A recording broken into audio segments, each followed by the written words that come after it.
Seja bem-vindo a mais uma edição do Abre Aspas. Hoje nosso bate-papo será sobre migração. Vamos falar sobre esse fenômeno que ocorre aqui em Governador Valadares. E convidamos a professora e doutora Sueli Siqueira, especialista no assunto, para explicar o que acontece aqui em Valadares, que todo mundo quer ir para Massachusetts. Professora, seja bem-vinda. Obrigada, é sempre um prazer. A gente já estuda esse fenômeno já há alguns anos e falar, discorrer sobre essas questões, as suas causas, as suas consequências para o nosso território e também para onde os migrantes vão e para o próprio migrante, é sempre um momento importante para nós, porque o nosso trabalho, o objetivo dele é esse, é conhecer, descobrir a partir de uma investigação científica, mas também passar a informação para a população de um modo geral, conhecer também os estudos e os fenômenos, e principalmente no caso esse fenômeno que nós debruçamos já há muitos anos sobre ele para compreendê-lo. Inclusive neste sábado vai ter um evento relacionado a esse tema aqui em Valadares. Isso. Nós vamos ter o que é o segundo Comigrar, que é a Conferência Nacional de Migração e Refúgio. Esse é uma conferência que ela é promovida, convocada pela Secretaria Nacional de Justiça e a Univale, juntamente com, no caso, nós temos um núcleo de estudo, que é o NEDER, que tem uma linha de pesquisa que trabalha com o fenômeno migratório, e também junto com o Observatório das Migrações do Estado de Minas Gerais e a PUC Minas e também a OIM, nós então, em conjunto, estamos promovendo esse encontro, que é o segundo Comigrar. E esse Comigrar, ele tem o principal objetivo é ouvir o migrante. No caso, nós conseguimos introduzir, além do imigrante, que é aquele que vem, o estrangeiro que vem para cá, que o Brasil tem recebido muitos imigrantes e refugiados e também apátridas, incluir também o migrante retornado, ou seja, aquele que saiu, ficou um tempo fora e voltou. Por quê? Por que é importante também pensar em políticas públicas para esse brasileiro que retornou? Porque o retorno ele é muito mais complexo do que até o ato de migrar, o ato de sair. Porque quando ele volta, ele não consegue voltar para o mesmo lugar da partida. Ele às vezes acha que é a mesma cidade, mas não é mais o mesmo tempo, não é mais as mesmas configurações. E por ter vivido tanto tempo fora, ou às vezes o tempo que ele viveu fora, ele tem dificuldade de novamente se introduzir nesse território, reatar suas relações e até mesmo compreender o contexto desse retorno dele. Então, por isso que é importante também, no caso da nossa região, que nós temos muito mais o migrante retornado do que o refugiado e o apátrida, também fazer essa discussão. Por isso nós estamos convidando, agora, dia 9, vai ser no CDL, às 14h, para todos aqueles que tiveram essa experiência migratória, não importa quando nem quanto tempo, ir participar conosco. Por quê? Exatamente porque a Secretaria Nacional de Segurança, ela quer ouvir esses migrantes, essas pessoas, para que, a partir dessa escuta, seja possível pensar em políticas públicas que, de fato, atendam às suas demandas. Porque, às vezes, pensar em políticas públicas de quem está no escritório não atende àquilo que, de fato, é o vivido pelo migrante. E no nosso caso, é só estar presente? Precisa fazer alguma inscrição? Sim, precisa fazer uma inscrição, Você pode depois passar o link. Vamos colocar aí na legenda. Isso. O link é só fazer a inscrição e comparecer lá. Tem um público-alvo? O público-alvo é esse, o refugiado, o apátrida, o migrante retornado, o imigrante de um modo geral, o estrangeiro de um modo geral, e principalmente esse que foi e viveu, nós estamos focando muito no imigrante retornado. Ouvi-los vai ser muito importante. Nós vamos ter uma dinâmica em que todos vão ter oportunidade de falar, de contribuir, e vamos tirar dali também um delegado, alguém que vai representar essa reunião, esse Comigrar da nossa região, porque isso está acontecendo em vários estados brasileiros em várias cidades. Então, vai ter uma reunião geral em Brasília, e em que que todos os relatórios, todas as demandas vão ser levadas, discutidas junto com o Ministério. A senhora falou alguns termos aí, apátrida, retornado. Qual a diferença? Refugiado. Qual a diferença desses termos para a gente entender melhor? O refugiado, por exemplo, o Brasil tem recebido muita solicitação de refúgio, principalmente de alguns países, né, da América Central, da América do Sul. São pessoas que saem dos seus países em condições, por não ter condições de viver lá. Como é o caso hoje dos palestinos, né, que estão chegando no Brasil. E dos haitianos, venezuelanos, sírios, né, que vêm nessas condições. Então tem uma legislação, tem toda uma política para atendê-los, né? O apátrida é aquele que ele, por razões que são diversas, mas geralmente são políticas, né?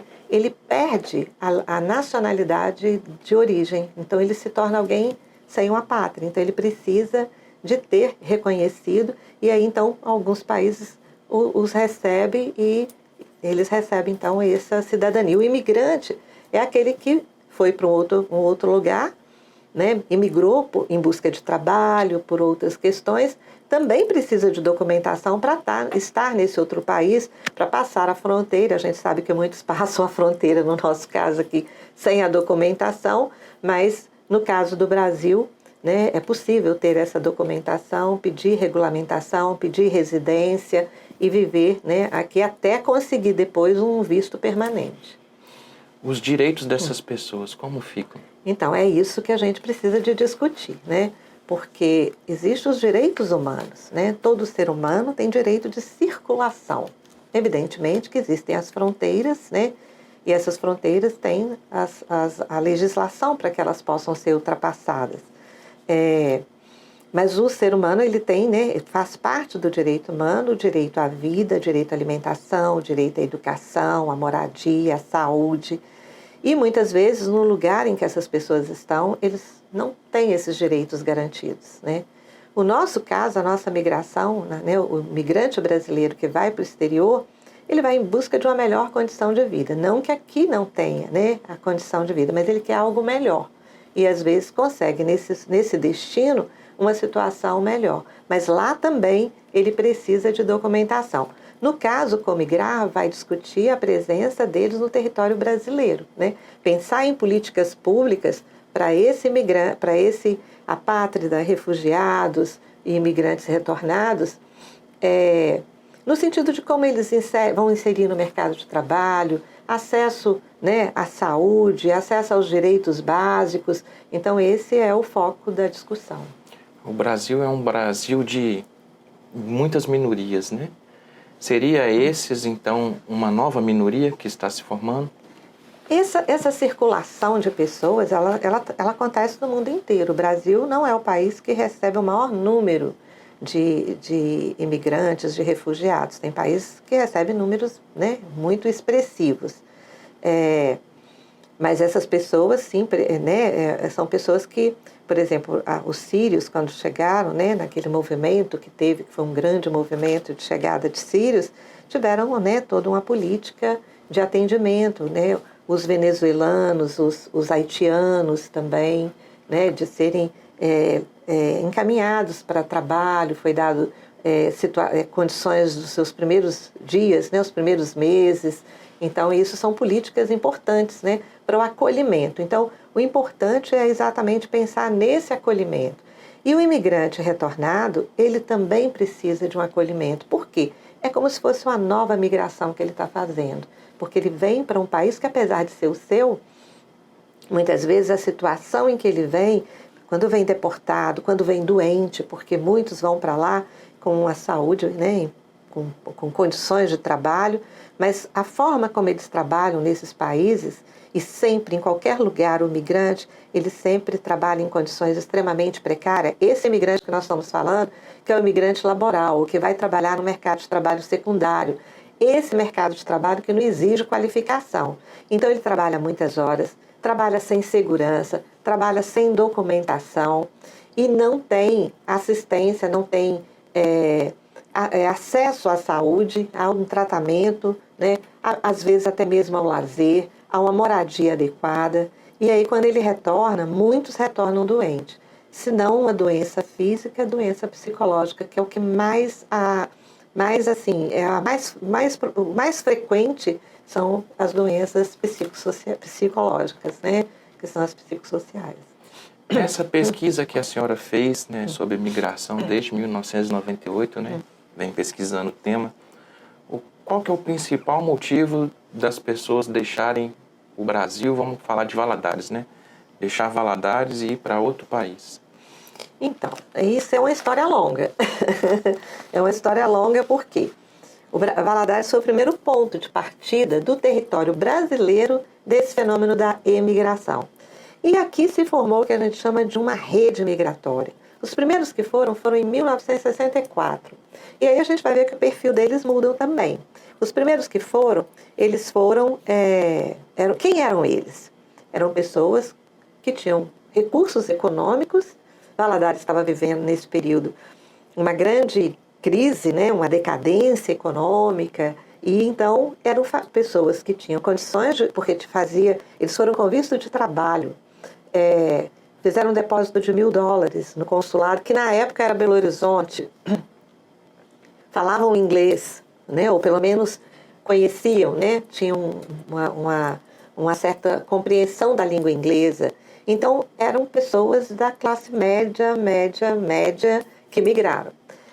E esses foram os primeiros pontos da rede, né? Porque eles foram levando outros. Nos anos 80, o Brasil como um todo vive uma crise econômica violenta, que é chamada dos anos perdidos, né? A década perdida.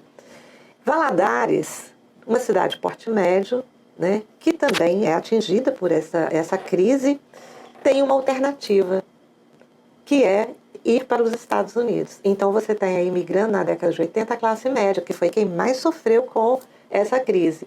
Cidades de porte médio que não tinham essa rede migratória, né, essa ligação, vão para cidades maiores, né, vão para São Paulo, para Rio, vão procurar em outros lugares, né, meio de sobrevivência, de melhorar, não é nem de sobrevivência, de melhorar as condições de vida.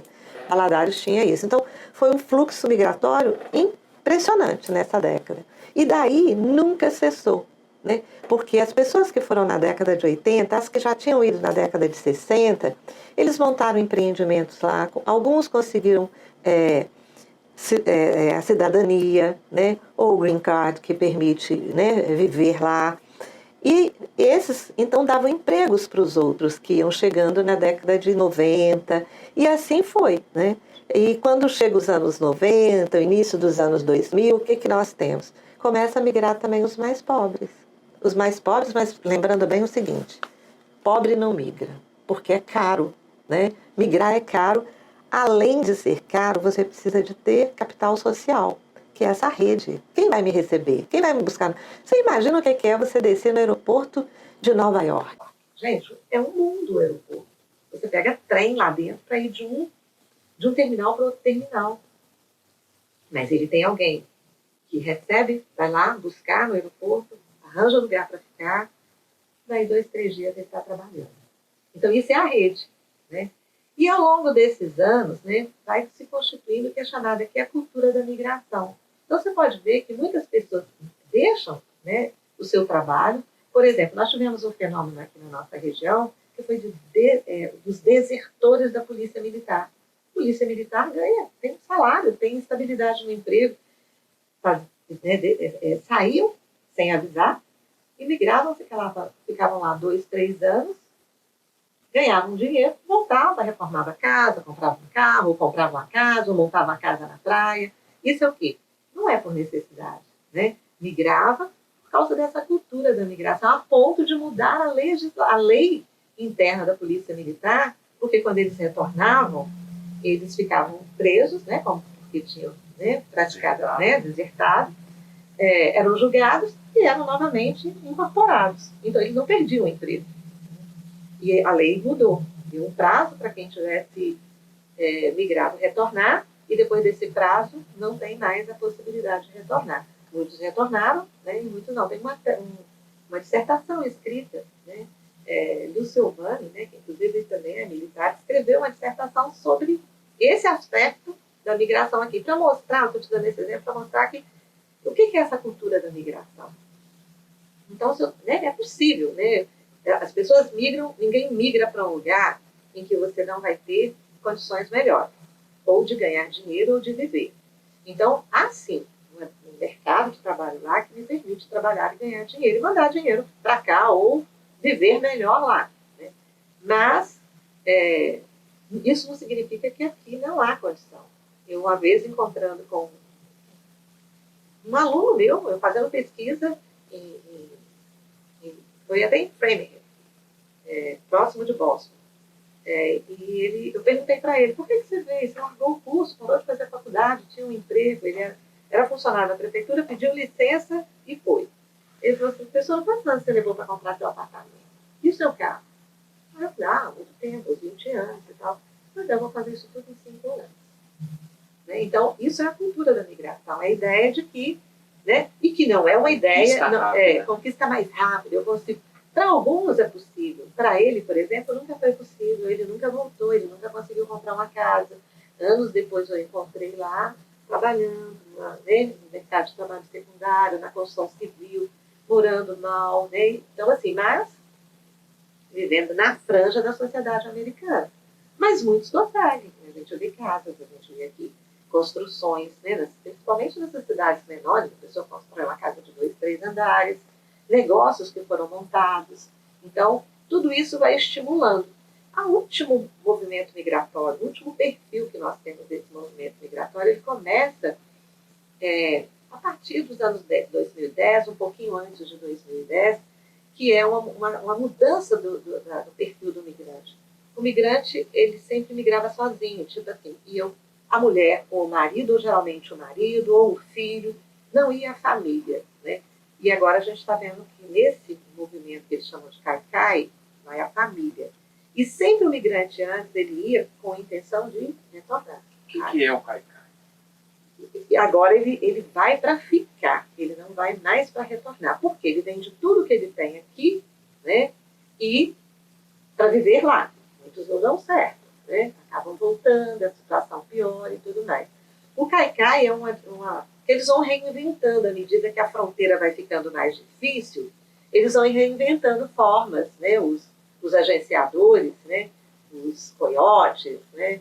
E a gente chega até a dizer que são os traficantes, porque isso é um tráfico, né? Traficantes de pessoas vão reinventando as formas de atravessar a fronteira. Então, uma das formas é atravessar a fronteira e ir ao posto da imigração e se entregar. Porque está com a criança, então isso garante que ele fique um tempo e dá para ele um prazo para ele se apresentar à corte. E geralmente é uma corte de alguma cidade, né, distante ali da fronteira. E durante esse tempo, ele pode ficar lá e pode trabalhar. Só que a maioria não vai se apresentar novamente, ele ou recebe um celular ou a tornozeleira. Passado o tempo, ele tira tudo isso, dá um fim nisso e permanece lá sem documentação.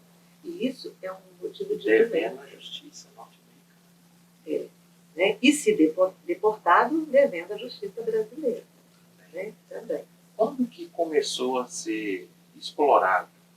Quando que migrar em Valadares começou a se tornar um comércio de pessoas? Então, é interessante a gente fazer esse estudo, porque eu entrevistei uma pessoa que ele disse assim, eu fui primeiro a descobrir a passagem pela fronteira.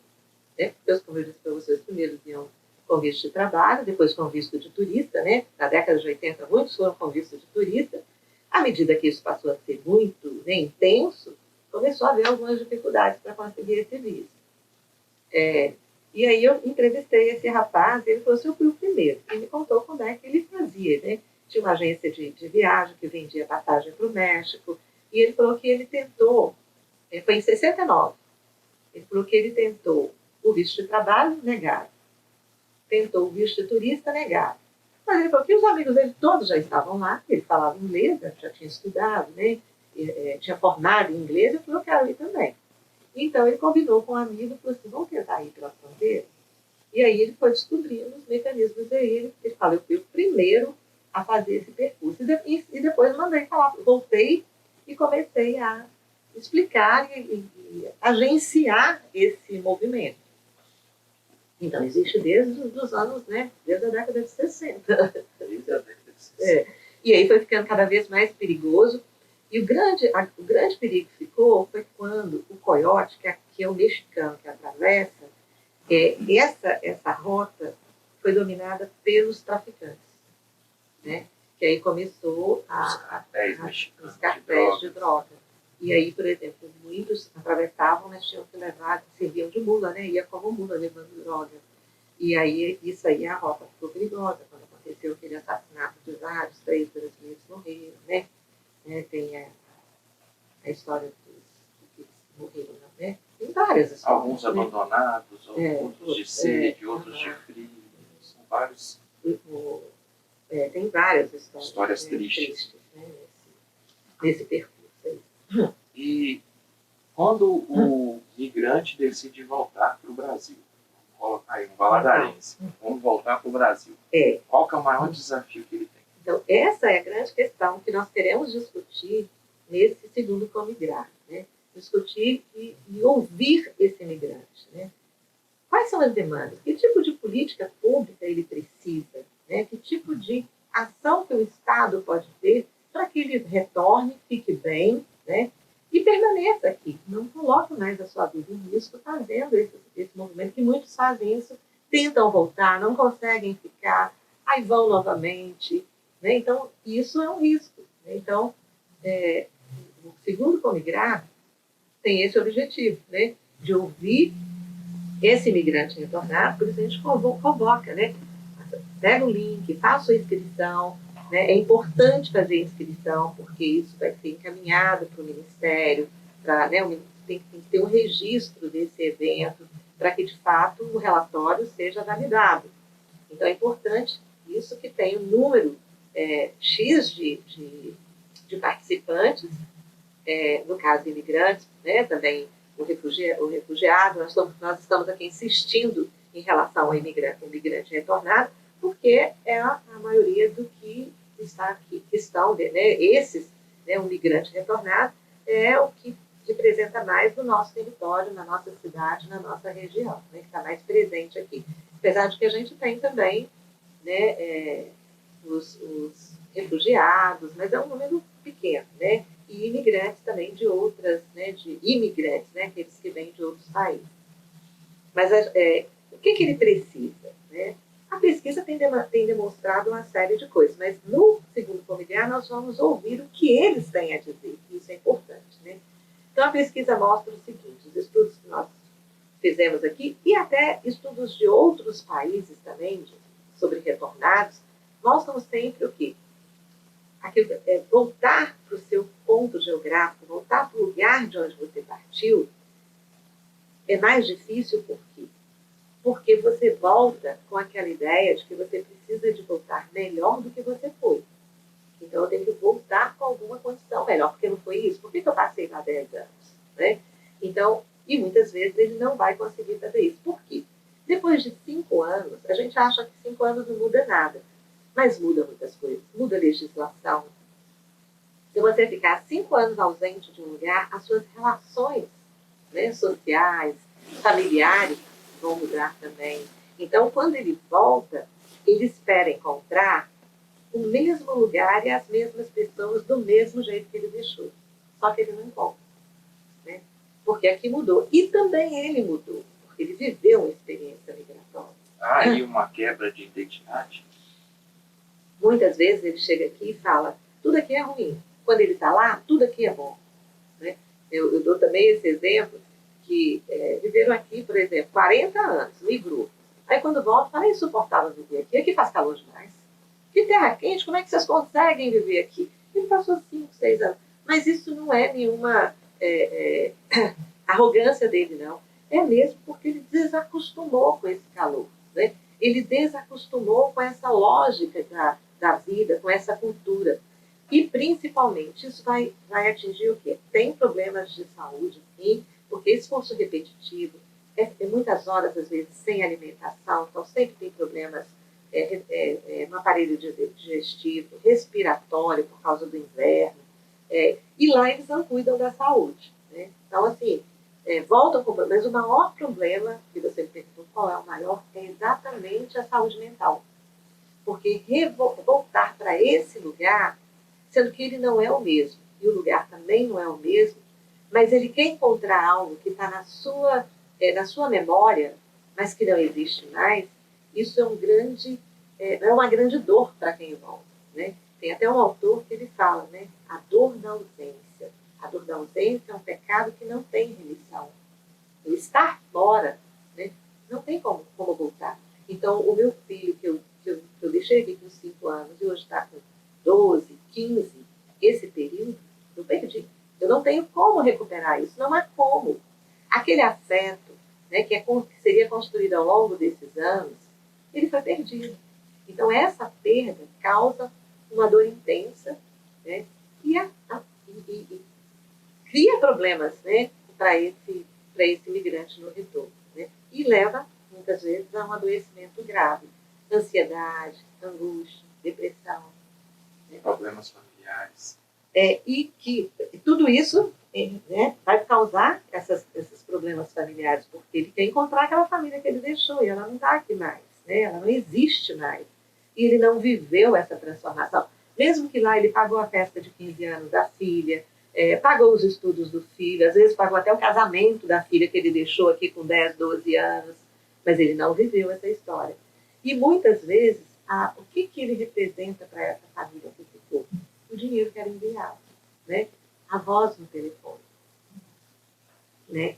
Eu já tive relato de uma filha dizendo assim, minha mãe saiu e eu fiquei sozinha com ele em casa. Eu fiquei morrendo de medo dele. Medo de quê? Do seu pai? Fiquei com medo do meu pai. Porque ele não era meu pai. Só quando ele falava, eu reconhecia a voz. Porque ele estava velho, não era aquele que estava na foto. Então imagina, o que é isso para o migrante? É uma dor intensa. E para os familiares que ficam, por exemplo, tem uma política pública voltada para eles? A Valadares já era para ter aqui uma casa do migrante retornado. Né? Já se tentou, né, em vários momentos, ter essa política. Tem o Dia do Migrante, tem uma estátua do migrante, uma praça, mas política pública para atender a real necessidade do migrante não tem. Né? E já é tempo de ter. Né? Já passou da hora de ter isso. É importante ter isso. Um lugar em que ele possa buscar, compreender as questões que mudaram aqui. Né? Até mesmo, por exemplo, o Sebrae e várias agências bancárias fazem atendimento, mas visando a parte monetária, né? A parte de investimento. Mas ele perde esse investimento na hora que ele não consegue se colocar socialmente. Né? Ele não consegue entender o que está acontecendo com ele. Então, acaba que o investimento que ele faz, muitas vezes, é perdido. Né? Eu tenho uma vez eu conversando com ele, ele falou, está tudo bem, meu negócio está bem, as coisas estão bem, mas eu não suporto viver, eu não aguento ficar aqui. Era de uma cidade menor, essa paradeira daqui, e voltou para os Estados Unidos, sendo que o empreendimento dele estava bem sucedido, porque ele envolveu a família nesse empreendimento, era um empreendimento de algo que eles já tinham, né, ele só ampliou o negócio deles, né, porque uma das razões de muitos perderem é exatamente isso. Vão investir em algo que não conhece e acaba perdendo. Né? Só que ele não conseguiu adaptar. Ele precisava de quê? De um atendimento psicológico, para ele entender esse contexto, entender esse movimento de retorno e, assim, se readaptar ao seu território. Né? Que a gente chama de reterritorializar. Sim. E eu penso também que falta políticas públicas para a família, por exemplo. Às vezes o pai vai e deixa os filhos pequenos. As crianças talvez pensem que são as únicas, né, que estão vivendo aquele momento. Será que tem algum grupo? Não existe. Mas quando eu falo, assim, né, quando eu estava falando anteriormente, a casa do migrante não é só para ele, é para a família dele também, para os filhos também. Seria para atender, porque ninguém migra sozinho. mesmo que a família fique, né, parte vai junto, porque é a relação que se dá, né, ainda mais agora em que você tem essa compreensão do tempo e espaço, você consegue estar em 2 lugares, né, estar no mesmo tempo em lugares diferentes, então você faz uma videochamada, mostra o casamento, mostra o jantar, mostra, né, então a pessoa convive, né, mas com essa distância. Então essa família também precisa de ter esse atendimento, porque ela também, porque quando ele retorna, o que acontece? Cessa a chegada das caixas. As caixas são os presentes que vêm, né? Cessa a remessa. E aí a vida vai ter um outro sentido e uma outra dinâmica. E aí? Né? Precisa de compreender isso. Então, eu tenho um relato também de um imigrante que ele fala que ele sentiu muito o dia que ele chegou, ele migrou, voltou, né, fez o investimento, estava indo tudo bem, mas ele fala que ele não trocaria, que ele nunca faria isso novamente, não aconselharia ninguém a fazer, mesmo que financeiramente tenha sido positivo para ele, a partir do que ele ouviu um dia do filho dele. Ele falou que ele chegou no quarto, que sempre ele dava boa noite para o filho, né? Era um menino que tinha 7 anos, e quando ele foi, ele era um bebê. E aí o filho estava fazendo uma oração e pedindo, papai do céu, manda o papai de volta para os Estados Unidos para ele mandar um PlayStation, número, não sei o que eu quero. Aí então ele viu, então, o que eu sou para o meu filho? Né? Um PlayStation, as caixas que chegavam. Né? E na hora que eu venho, não tem mais essas caixas. Então ele quer esse pai, porque esse pai de cuidar, esse pai do afeto, isso foram falas dele, né? Ele nunca teve. E agora, eu perdi esse tempo. É aquilo que eu falei, não tem, é um pecado que não tem remissão por eles. Né? Então, o acolhimento e a política, né, as políticas públicas, é para o migrante, mas pensando no migrante como alguém que pertence a uma família. Né? Alguém que não está sozinho. Né? Porque até para aí ele mobilizou, né? O grupo familiar, o grupo de amigos, usou essa rede. Então, a política é para atender a todos. E o que falta para a gente ter uma casa do migrante em Valadares? Aí não é para mim que você tem que fazer essa pergunta, porque, né, nós já colocamos à disposição todos, né, no nosso NEB, né, que é o núcleo que estuda a Univale, já colocou à disposição, né, as nossas possibilidades que nós podemos, né, oferecer para que esse trabalho, né, seja efetivado aqui, né, um atendimento, né, um acolhimento e né, os estudos que nós já desenvolvemos, que são utilizados por outras cidades, por outras, até mesmo em outros estados, né, tem utilizado todas essas informações para abrir o espaço, né, para ter esse espaço para imigrantes.